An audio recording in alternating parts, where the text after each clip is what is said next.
मित्रांनो, उद्या विकली एक्सपायरी निफ्टीची आणि मार्केटमध्ये आपण कसं काम करू शकतो. सकाळच्या सेशनमध्ये आपण जसं डिस्कस केलं होतं की डेली टाइम फ्रेममध्ये एक होल्ड कॅन्डल बनण्याची सगळ्यात जास्त पॉसिबिलिटी, विकली टाइम फ्रेम हा जो थर्ड वीक स्टार्ट झाला आहे ते होल्ड कॅन्डल बनण्याची सगळ्यात जास्त पॉसिबिलिटी, कन्सोलिडेशनचं मार्केट राहू शकतं. डायरेक्शनल मार्केट लेवलच्या अकॉर्डिंग येईल, त्या लेवल ब्रेक होण्याची आपल्याला वाट बघावी लागेल. सो आता डेली टाइम फ्रेममध्ये जर आपण बघितलं तर निफ्टीचा जो अपट्रेंड होता या अपट्रेंडची एक रिट्रेसमेंट झालेली आहे आणि मार्केटमध्ये बघा या लेवलच्या आसपास 24,275 हा एक निफ्टीचा टोटल जो डाऊन ट्रेंड आहे त्याचा एक 50% रिट्रेसमेंट एरिया आहे. त्यामुळे ही लेवल आज इंट्राडे मध्ये मार्केटने सपोर्ट घेण्याचा ट्राय केलाय, पण ओपनच्या वर मार्केट आज क्लोज झालेलं नाही. म्हणजे मार्केट ओपन झाल्यानंतर क्लोज हा मार्केटच्या ओपनच्या खाली झाला, कॅन्डल रेड फॉर्मेशन बनले. सो इंट्राडे मध्ये मार्केटमध्ये पैसा येत नाही, इंटरेस्टेड नाही या लेवलला कुणी बाय करायला मार्केटला. त्यामुळे मार्केटमध्ये आपण थोडंसं अलर्ट राहण्याचा डिसिजन या लेवलच्या आसपास घेतलेला आहे. सो विकली टाइम फ्रेम मध्ये जर तुम्ही मार्केट बघितलं तर विकली टाइम फ्रेम मध्ये जो प्रिव्हियस अप ट्रेंड होता या अप ट्रेंडच्या आसपास मार्केटचा आत्ताचा क्लोजिंग आहे,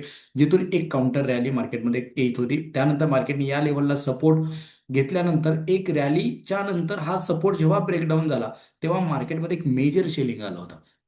त्यामुळे आता इम्पॉर्टंट काय आहे की ही लेवल आपल्यासाठी रेजिस्टन्स म्हणून काम करण्याची सगळ्यात जास्त पॉसिबिलिटी आणि ती सायकोलॉजिकल लेवल सुद्धा आहे मित्रांनो, की 24,500 या लेवलच्या आसपास निफ्टीचा आजचा 24,480चा डे आहे. त्यामुळे या लेवलला जर प्राइजेक्शनच्या अकॉर्डिंग जर तुम्ही बघितलं तर मार्केट पाठीमागच्या 4 दिवसामध्ये 15 एप्रिल पासून मार्केट इथून जे गॅप ओपन झालं त्यानंतर या रेंजमध्ये कन्सोलिडेशनचं मार्केट आलेलं आहे. सो वरनं एक 50% रिट्रेसमेंट आहे ज्या लेवलच्या आसपास निफ्टीचा क्लोजिंग कंटिन्यू होतो, मार्केट त्या लेवलला येण्याचा ट्राय करत आहे. आणि आता उद्या मार्केट ओपन कुठं होईल त्याच्या अकॉर्डिंग प्लॅन कसा करायचा. इराण यूएसची जी आता चर्चा चालू आहे, इराण अजून आलेलं नाहीये, येणार आहे की नाही हे कन्फर्म नाही, पण प्राइस वरती फोकस करा. न्यूज काही असू द्या, प्राइस तुम्हाला वाचू शकते. स्टॉप लॉस इराण आणि यूएसला बघून नाही लावू शकत आपण आपण कॅन्डल बघून लावू शकतो, लेवल बघून लावू शकतो. सो आजचा सुद्धा आपला व्ह्यू होता की मार्केटमध्ये बोथ साईडला प्लॅन करण्याचा ट्राय करा. कन्सोलिडेशनचा मार्केट राहणार आहे, विदिन अ रेंज मार्केट राहणार आहे. खूप काय डायरेक्शनल मार्केट येण्याची पॉसिबिलिटी सध्या दिसत नाही, कारण एक होल्ड कॅन्डल बनण्याची सगळ्यात जास्त. सो इंट्राडे मध्ये मार्केटमध्ये एक अप ट्रेंड आला आणि तेवढंच मार्केटमध्ये सेलिंग आले. सो आता तुम्ही विचार करा, या लेवलला जर आपण बाय केलं असेल, मार्केट इथपर्यंत गेले, मार्केट परत त्याच लेवलला येत आहे. सो हा 100% ट्रेंड काय होतं मार्केटमध्ये फेल होते. सो आधीच्या दिवशी सुद्धा बघा, मार्केट एक दिवस जर आपण हा इग्नोर केला, 15 मिनिटाच्या टाइम फ्रेम मध्ये जर आपण बघितली प्राइजेक्शन, सो या लेवलला मार्केट गॅप अप ओपन होते, या लेवलच्या वर तिथून सेलिंग येते, मार्केट या लेवलच्या वर क्लोज करत नाहीये. सो प्रिव्हियस डेचा जो हाय आहे त्या लेवलच्या वर मार्केट क्लोज होत नाही. सो इथं काय लक्षात येतं आपल्या की इथं एक प्राइस एक्शन निगेटिव्ह बनते. या दिवसाचा हायच्या वर निफ्टी क्रॉस झालेली नाही, ऑलमोस्ट क्लोजिंग झालं तर ते एकदम वीक क्लोजिंग होतं. आधीच्या दिवसाचा जो क्लोजिंग होता त्याच्या खाली निफ्टीने क्लोजिंग दिलाय. सो निफ्टी इंट्राडे मध्ये बाईंग येते, पण एंड ऑफ द डे क्लोजिंगच्या वेळेस मार्केटमध्ये सेलिंग सुद्धा येते आणि हा ट्रेंड या लेवलपासून ऍक्टिव्हेट होताना आपल्याला दिसतो. सो हा एक दिवस आपण इग्नोर केला. सो आता मार्केट ओपन कुठं होतं हे बघा. मार्केट जर gap up gap down, opening important आहे. ओपनिंग आधी प्रिडिक्ट करता येत नाही. काल सुद्धा आपण डिस्कस केलं होतं की 500 पॉईंट गिफ्ट निफ्टी ओपन आहे, मार्केट फ्लॅट ओपन होऊ शकतं, गॅप डाऊन ओपन होऊ शकतं, कारण निगेटिव्ह इंट्राडे मध्ये क्लोजिंग आणि ट्रेंड लाईनच्या अकॉर्डिंग तुम्ही बघा एक चॅनल पॅटर्न 30 मिनिटच्या टाइम फ्रेम मध्ये जर आपण बघितलं तर मार्केट थकलेलं दिसतं. जेव्हा गोष्टी थकलेल्या वाटतात ना तेव्हा तिथे एक मोठा डायरेक्शनल ट्रेंड येण्याची सगळ्यात जास्त पॉसिबिलिटी आहे. सो आता हे मार्केट जे थकले हे एक बाईंगसाठी थकले आणि सेलिंगसाठी थकले. सो हा जो ओरिजिनल पुट रायटर आहे यांच्या फेवरमध्ये आता मार्केट आहे. आणि 1 आवरच्या टाइम फ्रेम मध्ये जर बघितलं तर मार्केटमध्ये हे सगळं गॅप अपने गेलेलं, म्हणजे जो कॅरी पोझिशन करतो तो ज्या मार्केटमध्ये पैसा बनवतो. मार्केटचा मेन ट्रेंड कुठून चेंज झाला, या लेवलला इथून मार्केट गॅप ओपन झालं.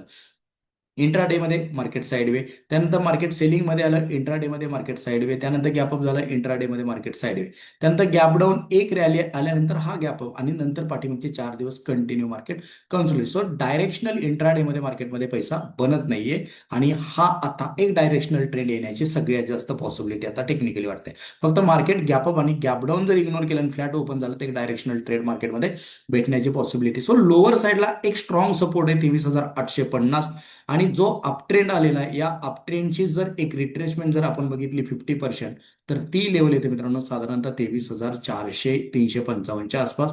आता 355 24,330च्या आसपास निफ्टीचा क्लोजिंग आहे. सो 1,000 पॉईंटचा डाऊन ट्रेंड मार्केटमध्ये परत येणार का, हा एक डाऊट घेऊन मनामध्ये चाला. कारण का मार्केटमध्ये सगळ्या गोष्टी अजून स्टेबल झालेल्या नाही. मार्केट आपलं जे पडलं होतं 24,500च्या खाली जे पडलं होतं यासाठी वार एक प्रॉब्लेम होता.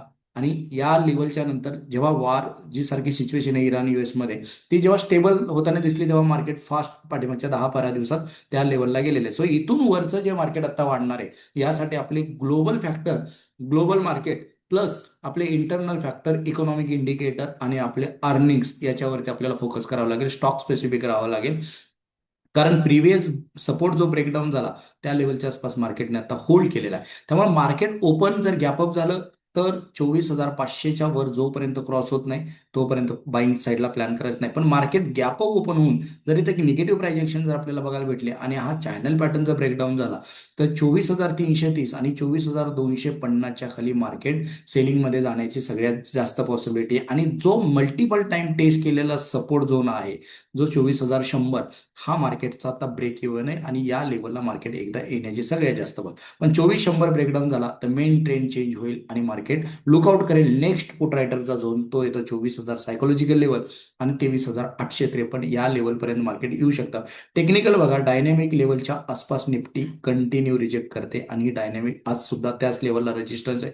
प्रिव्हियस डे 3 दिवसापूर्वी तोच रेजिस्टन्स आहे, इथेही तोच रेजिस्टन्स. सो मार्केट काय लुकआउट करेल या डायनॅमिक झोनचा सपोर्ट, तो येतो 24,103 आणि इथं मार्केट येऊन एक युटर्न होऊन जर ब्रेकडाऊन झाला तर हा channel pattern negative turn around होऊ शकतो आणि निफ्टी 23,800 पर्यंत सुद्धा येऊ शकते. आता बाईंग तेव्हाच प्लॅन करा जोपर्यंत 24,500च्या वर निफ्टी जात नाही. आता ही गॅपअपने गेली तर मग इग्नोर करायला लागेल. पण फ्लॅट ओपन होऊन जर आपल्याला डायरेक्शनल ब्रेकआउट होताना दिसलं तर इंट्राडे मध्ये आपल्याला लेवल प्रिडिक्ट करता येतात, ट्रेंड प्रिडिक्ट करता येतो. जसं आपण पाठीमागच्या 3 दिवसापासून ट्राय करतोय मार्केटला सेल करण्याचा, पण मार्केट प्रिव्हियस डेचा लो ब्रेकडाऊन करत नाही. कारण डेली टाइम फ्रेम मध्ये जर बघितलं तर प्रिव्हियस डेचा जो लो आहे हा ब्रेकडाऊन नाही झालेला. आता या लेवलला पहिला बघा, या लेवलला सेलरचा इंटरेस्ट आला, इथून बाईंग आलं पण सेलरच्या झोनच्या वर मार्केटने क्लोजिंग दिलेलं नाहीये आणि आत्ता मार्केटमध्ये एक सायझेबल होल्ड कॅन्डल बनले. सो हे खूप इम्पॉर्टंट आहे की इथून मार्केटमध्ये काय प्राइस ऍक्शन बघते. सो टेक्निकल जर बघितलं तर प्रिव्हियस डे पॉझिटिव्ह कॅन्डल आहे, आजची रेड कॅन्डल आहे, मार्केट फ्लॅट ओपन होऊन पॉझिटिव्ह कॅन्डल एक ब्रेकआउट होऊ शकतो. सो याला रिझन्स लागतील, US आणि इराणमध्ये काय गोष्टी घडतात ते. सो न्यूजनी मार्केट पडतंय तर न्यूजनीच मार्केट वाढणार आहे, कारण डेटा पॉईंट मार्केटकडे दोन्ही साईडचे मार्केटला पडायलाही चान्स आहे, वाढायलाही चान्स आहे. सो मार्केट वेट करतंय, मार्केटला अनसर्टनिटी पसंत नाही आहे, लक्षात घ्या. म्हणजे मार्केटला ग्लोबल फॅक्टर्समध्ये निगेटिव्हिटी नकोय म्हणून मार्केट स्टेबल करते. त्यामुळे अकॉर्डिंगली तुम्ही प्लॅन करा आणि उद्याच्या सकाळच्या लाईव्ह सेशनमध्ये इन डिटेल्स आपण डिस्कशन करू की कसा आपण प्लॅन करू शकतो. आजचा सुद्धा आपला व्ह्यू क्लिअर होता की मार्केट जोपर्यंत एक सायझेबल कॅन्डलनी क्लोजिंग देत नाही मार्केटमध्ये निगेटिव्ह साईड प्लॅन करा. आणि मार्केटमध्ये तेच घडतंय की पहिला इंटरेस्ट काय आहे सेलरचा, सेलर इंटरेस्टेड आहे. सो त्यानंतर मार्केट किती वर गेलं तरी सेलर ज्या ठिकाणी त्याच्या लेवलच्या आसपास मार्केटचा क्लोजिंग होतोय. सो गॅपडाऊनच्या केसमध्ये 24,100च्या आसपास जर मार्केट गॅपडाऊन ओपन झालं या लेवलला तर एक पुलबॅक येईल आणि जर हा ट्रेंड ब्रेकडाऊन झाला तर आपल्यासाठी हा एक चॅनल पॅटर्न असेल जिथं आपल्याला हा एक रेजिस्टन्स म्हणून काम करेल 24,200 आणि इथला सपोर्ट ब्रेकडाऊन होऊन मार्केट लुकआउट करेल 23,900 आणि 23,800 या लेवलच्या आसपास. कारण हा डायनेमिक झोनचा एक रिट्रेसमेंट एरिया आहे. तो अकॉर्डिंगली आपण बघू उद्याच्या सेशनमध्ये मार्केटचा ओपनिंग काय आणि प्लॅन करू. थँक्यू.